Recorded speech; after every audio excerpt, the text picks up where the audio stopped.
Ito ang Broad Stream Cast Communicators, ang naiba at kakaibang plataforma sa digital broadcast. Mula Luzon, Visayas, Mindanao hanggang sa iba't ibang dako ng mundo. Broad Stream Cast Communicators, ang sandigan ng sambayanan mula sa walang tapis at walang kulang na pagbabalita, paglilingkod, maglalahad ng mga mabuong komentaryo at usaping pambayan hanggang sa susunod na henerasyon.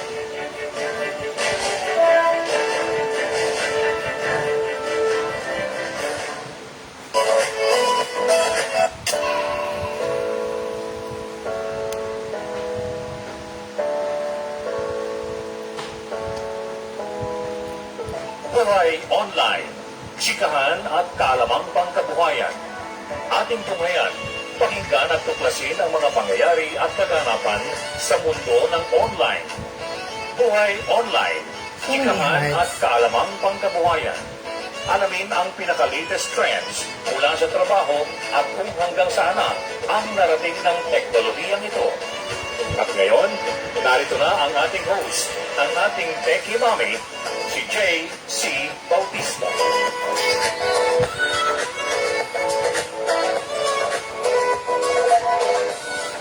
Hello friends and relatives. Happy Monday everyone. Monday na Monday po. I'm having technical glitches. Ayaw na naman pong mag-online sa aking laptop at yung OBS ko. Ayaw mag-go live for some reason on my laptop. That button is, pakikita ko sa inyo I don't know what's going on, but really ayaw talaga yung OBS ko mag-work. So yung hinanda kong presentation, wala, hindi niyo makikita. I'm just actually again broadcasting from my living room.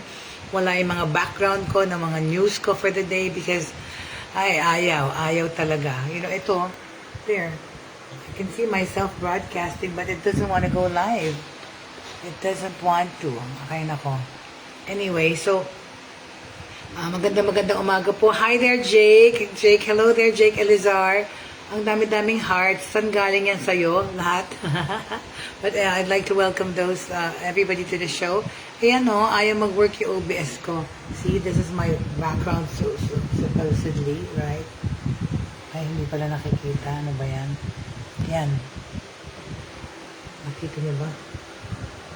I don't think you can see, but anyway, yan, yung OBS ko, hindi na gumagana. I have a lot of news pa naman to talk about today. But anyway, let's just make do po kung anong meron, no?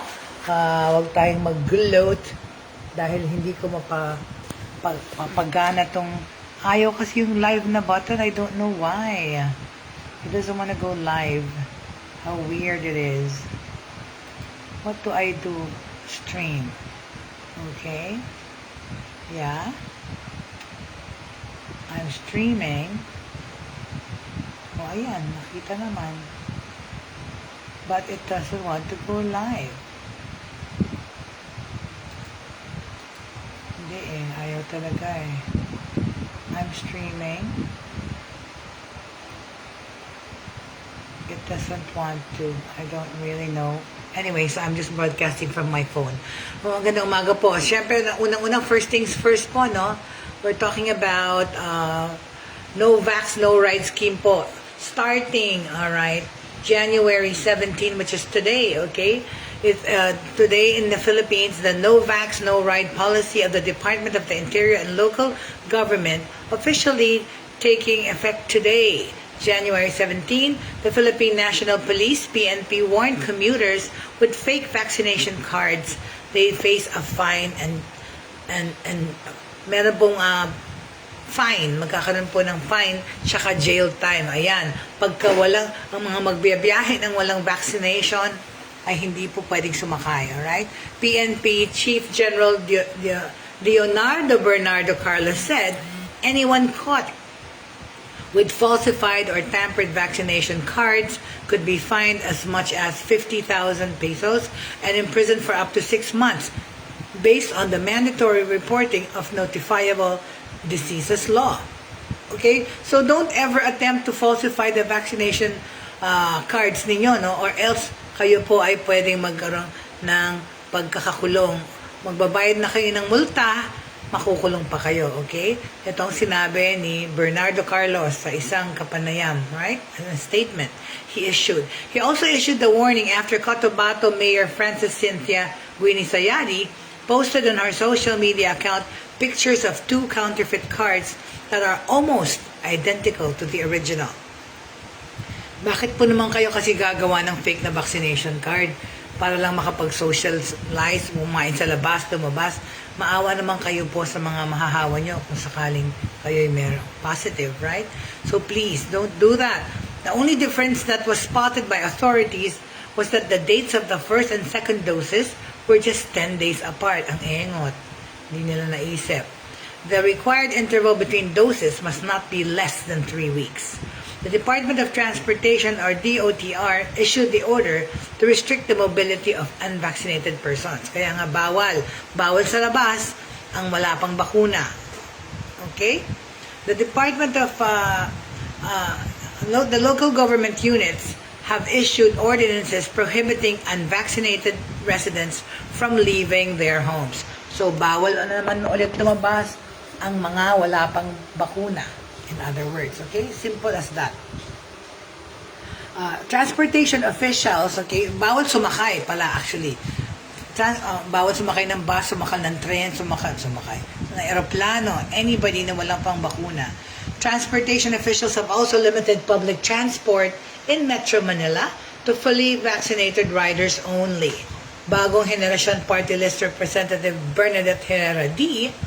on Sunday cautioned the DOTR from resorting to extreme measures such as deploying mystery passengers in buses and jeepneys to apprehend unvaccinated commuters. So may mga mag-ano ron, kunyari, staged or paplanuhin nilang sumakay randomly sa mga bus para mag-imbestiga kung nag-check nga sila ng nakabakuna or nagpapasakay sila ng mga walang bakuna. Okay?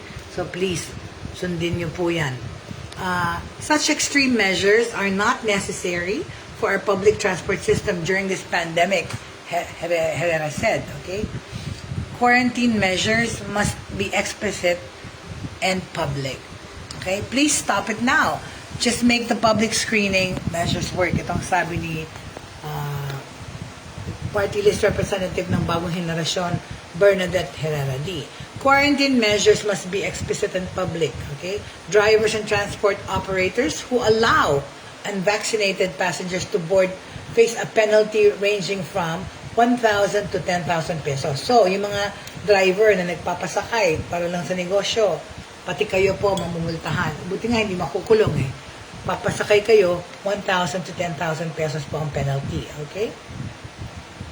Or, suspension ng inyong lisensya. Marirevoke po yung license nyo, driver's license nyo, kapag nagpakasakay kayo ng walang mga bakuna. Okay? So, yan po, ha? Ano na, alam nyo yan, ha? Unvaccinated Filipinos are taxpayers too. Well, the DOTR has no authority to ban the unvaccinated from using public transportation. Sabi ito ni Herrera D.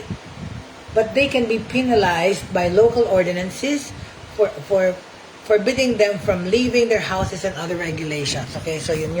Pwede silang ma-penalize, no? Hindi sila pwede kasing tigilin na magpasakay, pero mamumultahan sila. Unvaccinated Filipinos are taxpayers too, and they pay for all the public transport systems. They have every right of access.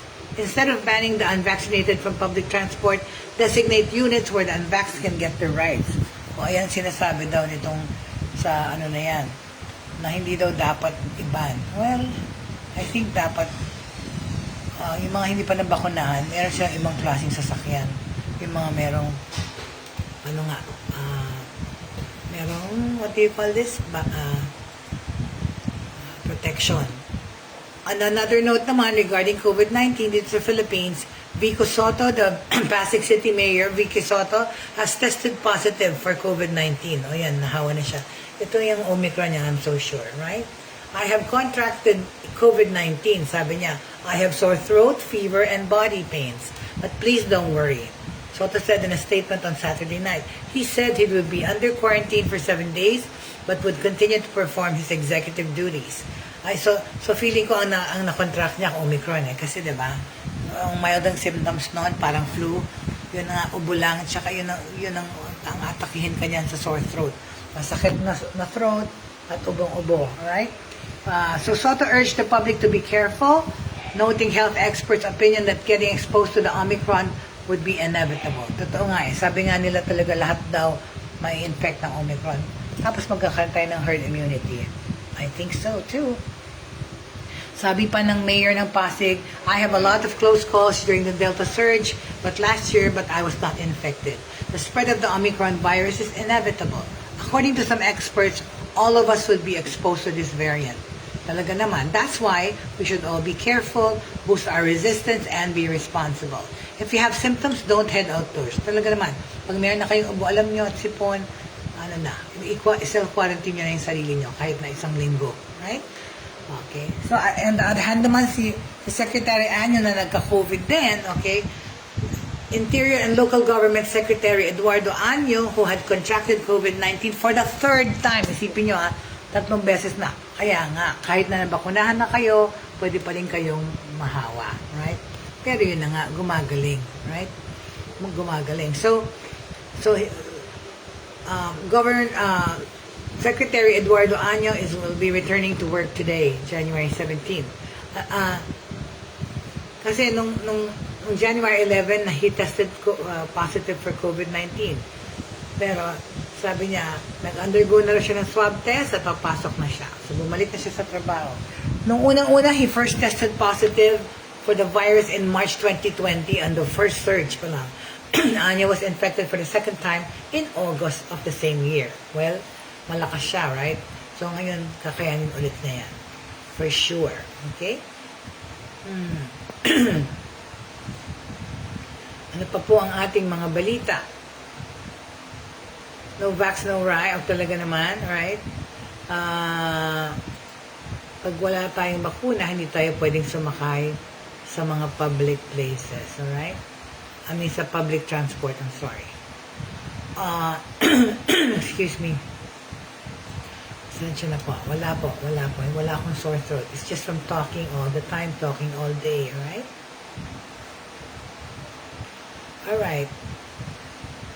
So, with regards to the Omicron virus, of course, experts and governors warn people in the US, di ba, ang kumakalat ng mabuti, it's going to be spreading more and more. Excuse me.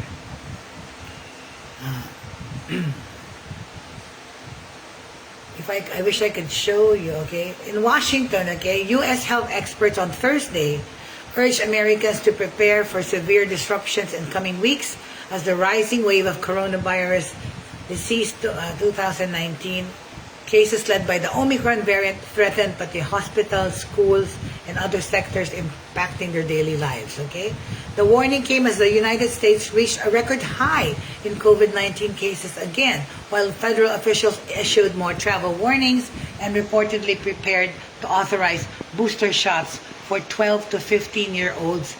Okay, this week. For the 2nd day in a row, the United States had a record number of new reported cases based on the 7-day average, with more than 290,000 new infections reported each day. Can you believe that?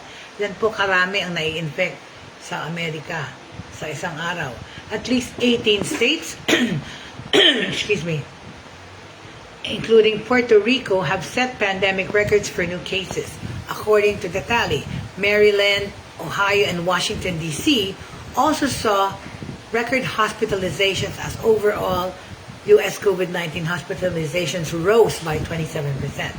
The surge comes in increased holiday travel. Yun ang nangyari talaga dyan Na-expect na naman natin talaga because of the holidays, not only in America but all over the world, the Philippines included. Yung mga tao po parang nakalimot for a minute na meron pa tayo, nasa pandemya pa tayo. Nagsigisiging pasyal, nagsigisiging alagwa, kanya-kanyang lakad, Christmas party here and there, ayun na nga, poblasyon girl, mag-attend din ng party, right? So, Omicron virus spread fast. All over the world, not only in the Philippines. Because, like in Japan alone, no? Travel was encouraged. They traveled locally. Everybody started traveling and started having parties. Eh, hindi nila iniisip na, nasa pandemya pa tayo. Right? Okay? So, we are going to see the number of these cases in America increase dramatically. Kasi nga, the surge comes and amid increased holiday travel po. Yung pati mga New Year celebrations, okay, they still do that. Yung iba pa, nasa holiday mode pa rin eh. Still pa nagta-travel, pupunta ng probinsya at pauwi. Hello there, Miss Angelica Paz. Happy morning. Happy Monday morning to you, okay? Ayan po. Kami po ni Miss Angelica, pareho kami. Oops, so sorry. Nawawala yung battery. Pareho po kami na COVID-19 survivors, right? Hold on, pasensya na po. Sandali lang, inaabot ko yung cord. Anyway, yeah, we are COVID-19 survivors. Pareho kami yan ni Miss Angelica. Yap. Nahilo na ba kayo? Dinadala ko kayo. Wala itong battery. Ano ba yan? Anyway, so as I was saying, right? Sorry. Sa Amerika po, nagkalat na yung ano ba yan? Hindi ko mapasok ng charger. Anyway, forget it. So, yeah. In the States, they expect a surge, right? Well, actually, spreading fast in America right now. Sabi ng ni Dr. Michael Osterholm, an infectious disease expert at the University of Minnesota, we're going to see the number of cases in this country rise so dramatically. We are going to have a hard time keeping everyday life operating na naman. Kawawa naman. The next month is going to be a viral blizzard. All of society is going to be pressured. Si Dr. Anthony Fauci naman, ang famous na pandemic doctor, the nation's top infectious disease official, sinabi niya ng Wednesday that the said cases will likely rise throughout January. So sa buong January na to talaga magkakalat ang Omicron. Yung nangyayari na nga ngayon, di ba? Napakabilis makahawa ang Omicron. Highly contagious siya. Pero thank God, yun na nga, yung effect niya is not so parang fatal. People recover from it. Like I said, my own family has it. My nephews have it, and now yung buong pamilya na nila na-infect, except my sister, but they've broken the sakit because more than a week na sila, 2 weeks na sila nag-quarantine. Yun po, yung dalawang pamangkin ko po, na nasa party na yon that same time ng poblasyon girl, nagwinitsua na yan, ay nagkalat ng kanyang Omicron sa Makati. And my nephews were part of it. So when they went home, infected the families, pati house help, ayun, nagano na yan, snowball na. Kasi 16 tao yung sa party, 10 doon infected. And imagine all of them went home and infected their relatives, diba? Yun talaga yun. Irresponsible, sobra. Pati magulang ng babae na yun. But anyway, so yun. So America, they're saying that, of course, we're gonna see that January is going to be very, very challenging because kakalat yung Omicron. We are still at the very beginning of the current surge, sabi to ni John Bell Edwards. U.S. health officials, have said earlier data show that Omicron appears less severe but have continued to push vaccinations. So, ito naman, I think with the vaccinations at saka mahina nga itong strain na to, kaya madali nating na-overcome tong Omicron infection, no? Gumagaling ang mga tao. Yun na nga 10-day quarantine. On the 7th day or the 10th day, you take the PCR. Yun na nga, mga kapatid ko and family, wala na. Tested negative after 11 days, okay? U.S. health officials have said nga that they continue to push vaccinations, wearing masks, and physical distancing. Yun lang naman po talaga yung only 3 things, right? Wear a face mask, social distancing, tsaka magpabakuna kayo. And that's your protection, okay? The Centers for Disease Control and Prevention, CDC, has also issued new guidelines shortening isolation and quarantine periods. Ayan na naman, iksian na naman ulit. which have been criticized by some disease experts and healthcare workers. U.S. health regulators plan to approve a third vaccine dose para do sa mga or booster shots sa 12 to 15-year-olds next week sa Amerika. According to media reports, boosters are already approved para sa mga 16 years old and older. So yung 12 to 15 pa lang, wala pa yung sa bata talaga eh. 12 to 15 pa lang ngayon ang na-approve sa Amerika. So ma-approve na rin yan dito. With testing shortages and breakthrough cases, experts warn the surge would stress hospitals and businesses, although some state and city leaders said on Thursday they would keep schools open for children returning from winter break next week. So yan sa Amerika, papapasukin pa nila yung mga bata para, after the winter break is over, which is next week na, tapos na. We are committed in Arkansas to in-class instruction. Arkansas Governor Asa Hutchinson said, "It is important to our future, to our students, and to their mental health na magkaroon talaga ng face-to-face." Totoo naman eh. Sino ang mas naapektuhan talaga nitong pandemic na ito?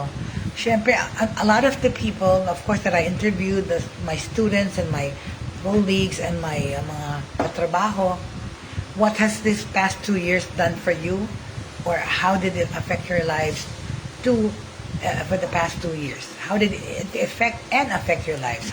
Miss Angelica, Jake Elizar, Tita Agnes Lakap, paano po ito naapekto sa buhay ninyo? Good and bad. And of course, a lot of the answers actually were mostly positive because especially for those working from home, na-enjoy nila yung magtrabaho sa bahay, iba talaga. And I think, like I said, the experts say, analysts say that even after the pandemic, a lot of corporations will retain the work from home policy, maybe hybrid working. Ang na-apekto naman talaga rin in not so positive way in all aspects is yung education. You know, that's why tama itong sinasabi to sa Amerika na, you know, in-class instruction is really important. You know, I for one know from my own, based from my own personal experience talaga, my son, my child is so devastated having to study from home. Third year college na yon. Inisip niya, sabi niya, hindi ko nag-dream na mag-graduate ako sa kwarto, mommy. I wanted to go to the university, of course, especially here in America and other countries na education, college education is very important and crucial sa buhay ng estudyante. So talagang na-demotivate sila sa pag-aaral sa kwarto. At saka na-distract, maraming distraction. So, you know,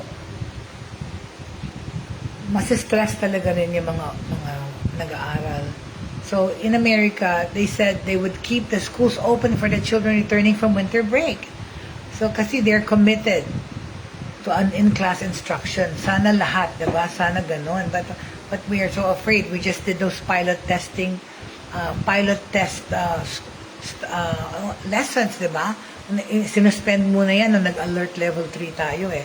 Suspended muna yung face-to-face pilot classes. Pero, you know, who's to say na sana talaga nga, kung marami na nag-spread na tong virus na to, like the analysts are predicting, magkaroon na tayo ng herd immunity. Tsaka, kasi nga, kahit ma-infect tayong lahat, God forbid, or you know, God grant us the grace na hindi tayo mamatay from it, lumakas ng ating immunity towards it. Perhaps, maybe sana this year matapos na to at na matreat na natin ito. And the studies would also show and indicate that there's a chance na pwede mo na itong i-treat ng parang flu lang. Right?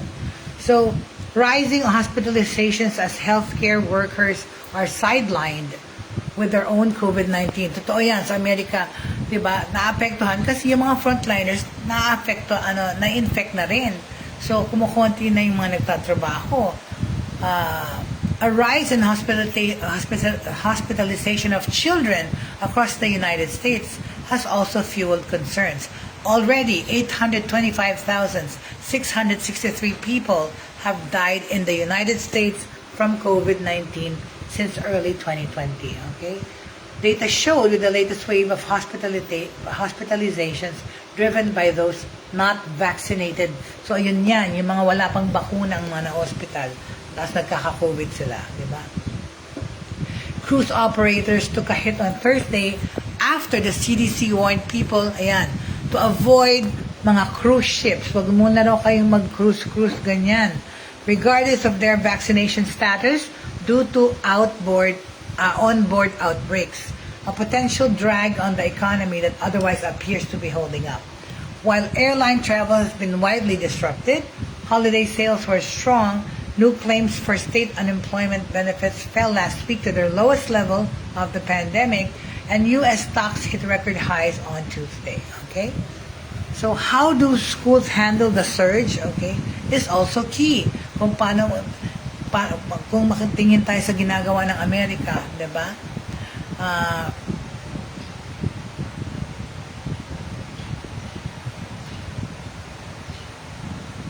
Kasi nga, no? Importante din kasi yung mga eskwela ready sila, right? How schools handle the surge is key, especially, okay, for working parents. Ayun na nga yun eh. U.S. Education Secretary Miguel Cardona told MSNBC that schools should stay open and that federal funds were available for staffing and testing to help make that happen. We can't shut down our city yet, sabi ng New York City Mayor-elect Eric Adams, while unveiling his plan on Thursday to fight COVID while keeping the country's most populous city, including its schools, open for business. So, ayaw na niya magsara. We do have a light at the end of the tunnel, said University of Minnesota's Mr. Osterholm. But for right now, you're gonna have to hunker down. Ibig sabihin, kagaya sa Arkansas, on Thursday reported a record high of 4,978 cases. Mr. Hutchinson said the state would make 15 million at-home tests available to residents. So, yung mga home testing kit, hindi pala 15 million, 1.5 million, i-distribute nila to be available sa residents. A move he hoped would free up healthcare workers and staff hospitals. So, pag kayo na yung nag-self-testing, ayun, makakabawas siya sa trabaho ng mga nasa ospital. Pero, sa Amerika, pwede yung ganyan, yung self-tester. Dito naman din, may mga bumibili na nagbabenta, pero nire-recognize ba, kunyari mag-travel ka, yung test na yon na ikaw ang nag-administer? I don't think so, right? Para lang yung sa own good mo, para malaman mo kung meron ka o hindi. So, West Virginia Governor Jim Justice urged the relatively high proportion of unvaccinated people in his state to get inoculated, but said he was against mandates. So, hindi nila pwede kasing na gawing parang law dun sa kanila na kailangan kayo magbabakuna. Binibigyan pa rin nila ng freedom yung mga tao to choose, okay? If the situation worsens and a bunch more people die, you'll have a run on the bank as far as people running to get vaccinated or get their booster shot. Totoo naman, okay? Alright. Ay, wala pala akong water dito, kaya ako nauuhaw. Wala rin yung aking assistant resident partner in life para mag-abot sa akin. But anyway, moving forward,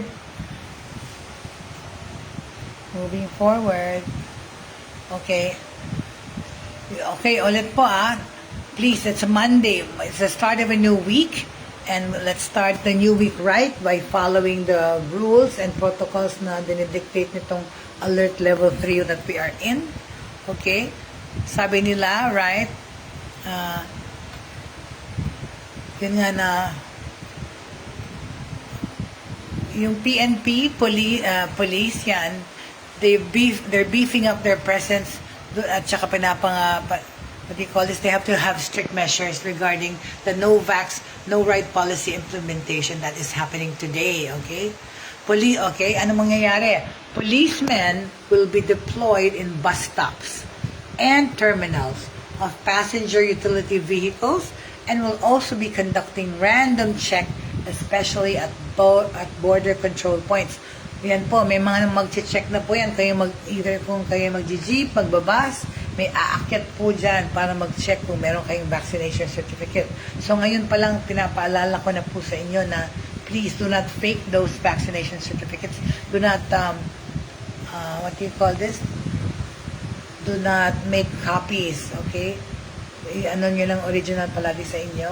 Dahil ngayon, ginagawa na naman siguro yung negosyo yan in recto, where they can make fake forms, fake IDs, fake certificates, okay? So, ayun, policemen will be deployed in bus stops and terminals and passenger utility vehicles, okay? Para mag-implement itong today, the implementation of the no vaccination, no ride policy in Metro Manila and other areas under level 3 status for the coronavirus pandemic. So, ito ang mangyayari. General Leonardo Carlos, yung chief ng PNP, said the involvement of the police in the implementation of the policy issued by the Department of Transportation. Okay, alright. Ayan po ang nangyari. Ayan, okay.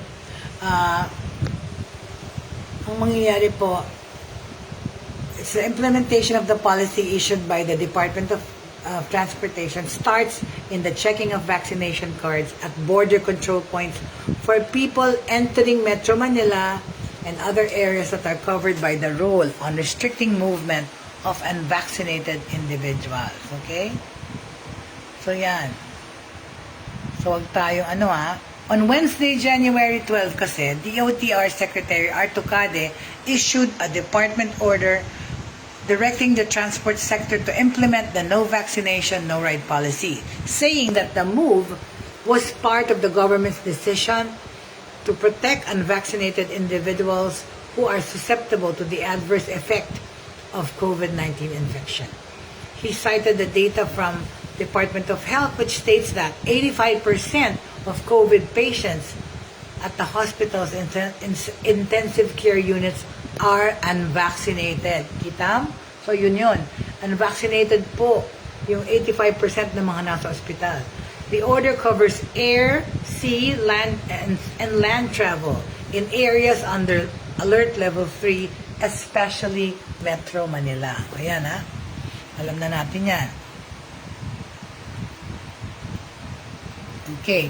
So a few days later, the LTFRB issued guidelines which states that bus companies must only give tickets to passengers who could present their vaccination cards. Makes sense. So bago kayo mag-book ng mga train or bus rides or out of town, make sure po na pakita nyo yung inyong vaccination certificate. A person is considered fully vaccinated 2 weeks after his or her second dose. Okay? So, yun. So, yan ang balita tungkol doon, right? Yep. That is the latest news on that. Alright, very good. Okay, so, ano pang kailangan natin gawin? Maraming, yun lang. Patuloy yung mga safety protocols tungkol dyan. Patuloy lang natin, and in the world, okay,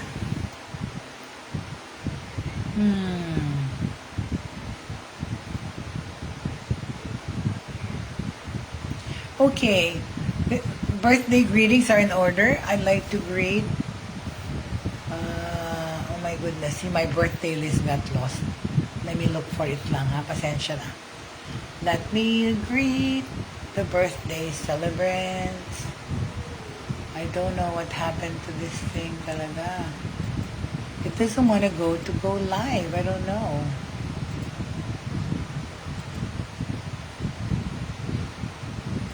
Okay.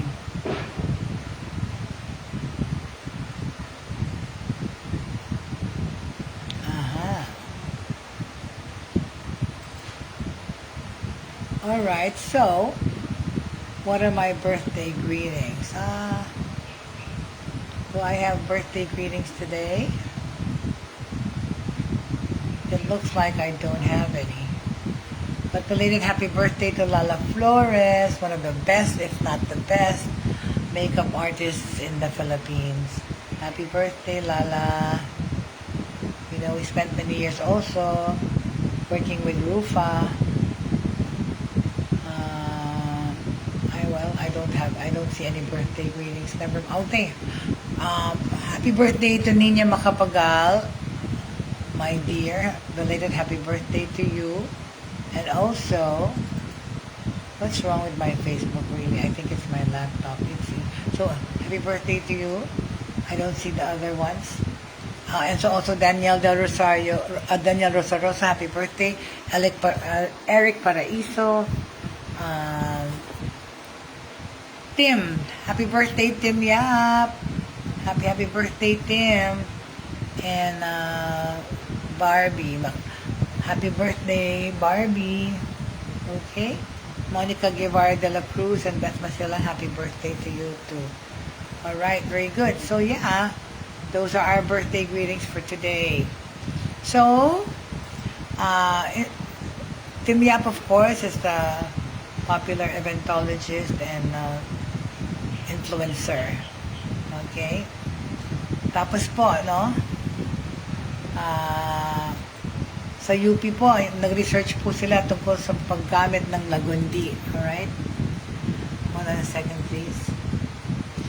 Sabi nila that lagundi, that the leaf, alright, is a good cure for COVID daw. Alright. What's happening here? My computer is going haywire. What's happening? Hold on, please. Bear with me. Ang dami-dami kasi nakabukas na tabs. My child would always tell me, Mommy naman kasi, stop opening too many things on your computer. There's like viruses and such. Nagalitan na ako. Okay. So, for those people who are celebrating birthday today, pasensya na, hindi ko nakikita yung pangalan, but, happy birthday to the celebrants for today, okay? Well, totoo ba to? Anyway, okay, a little bit of good news, I guess, okay, you can say. Octa says, Metro Manila positivity rate decreasing. It could be limited testing capacity, okay? May mga drive-through vaccinations na po sa Manila eh. Motorists can queue or fall in line for booster shots for COVID-19 during a drive-through vaccination project that happened in Carino Grandstand last January 15, 2022. Metro Manila's positivity rate at 54% earlier this month has dipped down to 50% as of January 14. Di ba? Magandang balita yun, right? And it's still decreasing slowly. The Octa Research Group said, acknowledging, however, that this may be an effect of limitations on testing. The term positivity rate refers to the percentage of tests conducted that came out positive for COVID-19. Though slowly decreasing, a positivity rate of 50% means that 1 in every 2 tests will come out positive for COVID-19. Okay? Under the World Health Organization's benchmark recommendation, governments should seek to lower their positivity rate to just 5% before opening the economy. So yun palang dapat. Kailangan 5% na lang, okay, ang positivity bago mag-reopen ang economy o parang maging normal puno, right? Okay, so according to the Independent Pandemic Monitor Sunday evening, one of 2 scenarios are possible. Ano yun? Either yung National Capital Region, pag yung mga cases have already peaked, pag umabot na sa peak yung mga infections, and are now beginning to decline, kasi nga ganun, di ba? Pag sumobra ng dami, pababa na. There's no other way to go naman but down. Okay? So the cases are beginning to decline, or the Metro's testing capacity has already hit its limit, resulting in an artificial decrease in numbers. Ang sinasabi nila kasi kulang daw sa testing. Paano mo ma-determine na bumababa na yung percentage ng positive? The decrease in positivity rate has been slow, but a decrease nonetheless, diba? So slow as it may, at least slow kesa hindi, right? Limitations in testing is still very possible at this time. Octa Research Fellow Guido David said, okay, pues yun ang sinasabi, right? While this supports the decreasing reproduction number and growth rate, limitations in testing still cannot be ruled out at this time. It is best to wait to see kung ano yung trend ng number of cases in the next few days. Kaya nga, week to week ang ano niyan eh, okay? Ang effect. Ito, positivity rate decreasing slowly, now 50%. Diba? Magandang balita. The bid also said that the 37,154 fresh cases recorded by the Department of Health tung kahapon fell lower than projections and a decrease from Saturday's record high 39,004 cases, di ba? Bumaba naman considerably mula dun sa infection ng holidays. Yun nga yun eh. Yung holiday weekend na yun, New Year weekend, whatever, o may relapse pa ng holiday. Doon nagkaroon ng surge kasi nga lahat san-san pumupunta. So this could be a good sign. As he observed, we were also now coming into quantity. On Sunday, of Sunday's new cases, 15,959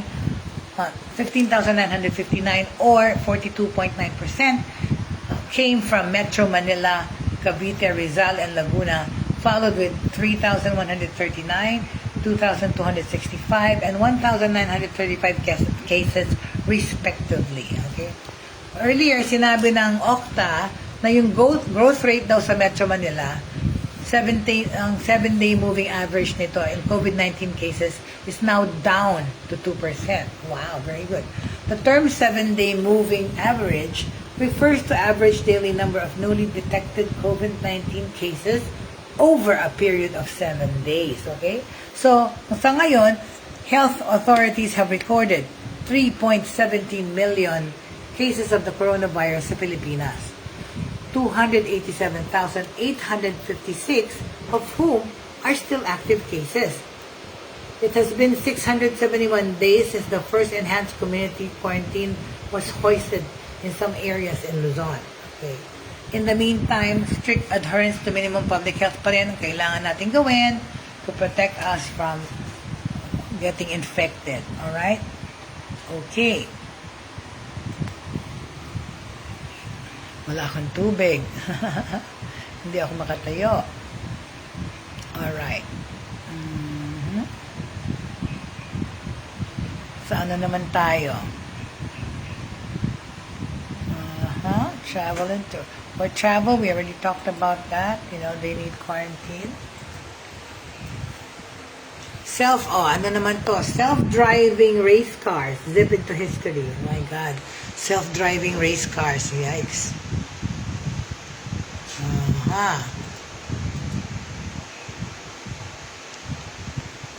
Self-driven cars, pero pa rin, hindi ko alam na meron pa rin self-driving race cars. Oh my God.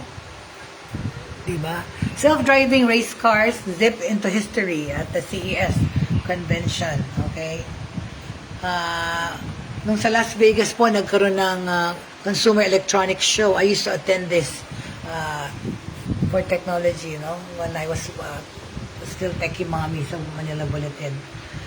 A race car with nobody at the wheel snaked around another to snatch the lead on an oval track at the Consumer Electronics Show CES sa Las Vegas, last Friday. Members of an Italian-American team, Polymove, cheered as their Formula One race car, nicknamed Minerva, repeatedly passed a rival entered by South Korean team Kaist. Minerva was doing nearly 115 miles per hour or 185 kilometers per hour when it blew past the Kaist car, easily beating the top speed hoped for by race organizers. So nanalo itong driverless car, kaloka, right? But every racer was deemed as a winner by organizers who saw the real victory as the fact that self-driving algorithms could handle the high-speed competition. So it's a success, sinabi ng Indie Autonomous Challenge co-organizers Paul Mitchell. He said to AFP before the checkered flag was waved. The race pitted teams of students from around the world against one another to rev up the capabilities of self-driving cars, improving the technology for use anywhere. Pero kayo, kung meron kayong ganong pera para bumili ng self-driving cars, are you guys gonna do it? Are you gonna buy a driverless car?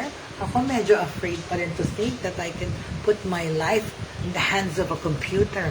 Di at ako makakatulog sa biyahe knowing na baka mag-malfunction yung computer, lalo mas stress. Okay, in October, the IAC put the brakes on self-driving F1 cars racing together to allow more time to ready technology for the challenge. opting instead to let them do laps individually to see which had the best time. Okay? This almost holds the world record for speed of an autonomous car. This polymove engineer David Regamonti boasted as he gazed lovingly at the black and white beauty. The single seat usually reserved for a driver was during this race instead packed with electronics. Pakita ko ulit yung kotse nga. Nakikita niyo ba yan? Yan po. Okay? Alright. So there, that's my news, okay? That's my news regarding those autonomous cars. The AIC plans to organize other races on the model of Fridays, pitting two cars against each other with the hope of reaching a level sufficient to one-day launch of the vehicles. So yan po. Doon yan sa CES ni launch. Okay? So ano pa ang ating balita? Well, you know, we have a few minutes left to discuss, okay? I wanted maybe, so Wednesday po natin pag-uusapan ulit yung tungkol sa trabaho, alright? In the meantime, we talk about other things, right? Of course, election time is coming to this country and we just have to be more mindful, be vigilant, at isipin nyo mabuti po kung sino ang bobotohin ninyo because we only have that one shot, you know, to make a difference by voting, okay? All right. So any questions, please feel free to fill it out by sending it to me on here in Broad Stream Cast Communicators page. And for those people who miss our past episodes, please don't hesitate to come to YouTube and like and subscribe to the Broad Stream Cast Communicators page, right? All right.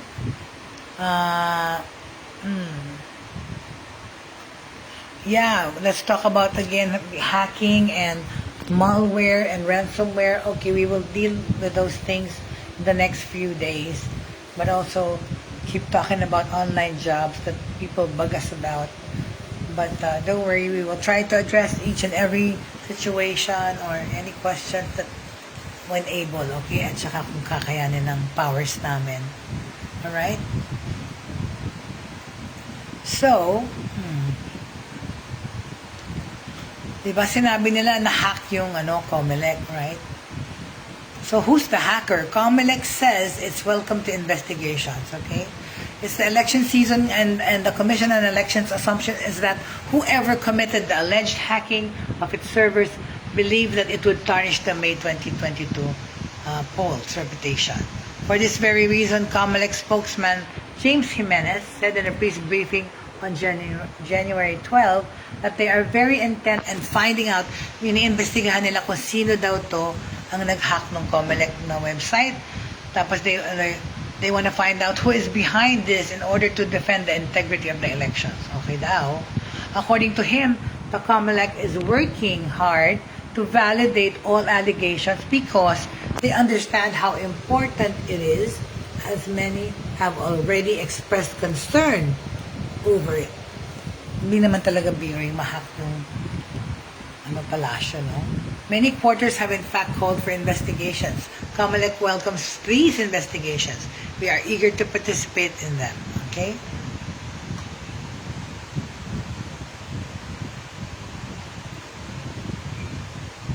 So when was it reported? Jimenez said that Comelec did not just react on January 10 when the article regarding the alleged hacking was published as per the claim of Art Samaniego, Manila Bulletin's editor and IT head, on his post on January 11 on his Facebook account. Okay? We were told that a group was trying to reach out to Comelec and we were taking it through the proper channels, he recalled. The Comelec spokesperson said the information they obtained was suspicious from the beginning and explained they cannot act on it immediately since they must verify it first. Okay? Alright, so yan. That was brought to the attention ng Comelec on Saturday. Throughout Sunday, they were still validating it kung tinahanap pa nila kung sino nag-hack. Monday, we were told that the person allegedly holding the data would give 3 days before they go public. But 2 to 3 hours later, Manila Bulletin published its story with scant substantiation. What? Go back to the article that MB came out with, and if it had no substantiation of all for the claims being made. They were wrong. Wrong to say Comelec reacted on January 10th. So, nakakalungkot yun, no? So, sana magkaayos sila ng mga information that they disseminate to each other. Alright. Okay, so on that note, I'd like to thank everyone who's joined me today. Pasensya na po, late na naman ako. Dahil po, try ko to my best na i-prepare yung aking materials beforehand, but then it ends up, taking a longer time. Pero pasensya na po kayo. Itong aking setup dito is a little bit faulty. I hope it works tomorrow. But nevertheless, okay, I was able to make it today to be with you and talk to you about certain things about technology in our lives. Maraming salamat all the time for your support. Jake Elizar, Angelica Paz, okay, Tita Agnes Lakap, Tita Heidi Lakap, Tita Dax, of course my Lakap family here in Pampanga, and my Bautista family in Metro Manila and Australia. So this has been a good 55 minutes or so talking about the vaccine and the Omicron and its development and how to cure and how to watch out for it, and at the same time also news internationally regarding COVID as well. So if there are any questions, please feel free to field your questions to Broad Stream Cast Communicators Facebook page or my messenger, or email me personally at jbautista@gmail.com. And on that note, we'd like to say goodbye, and hopefully tomorrow my OBS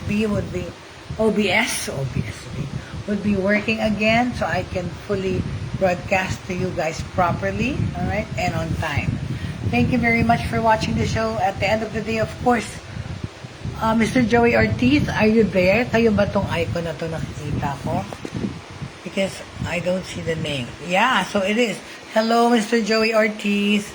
Good morning. Papatapos na po tayo ng programa bago kayo nakita, but better late than never. So, thank you so much for joining me, Angelica Paz, Joey Ortiz, Jake Elizar, Tita Agnes Lakap, Tita Heidi, Dax, and the other Lakaps and Bautistas are watching me. Have a good day, everyone. Please be more productive, but at the same time mindful, okay? Not too aggressive, but at least just follow the safety protocols.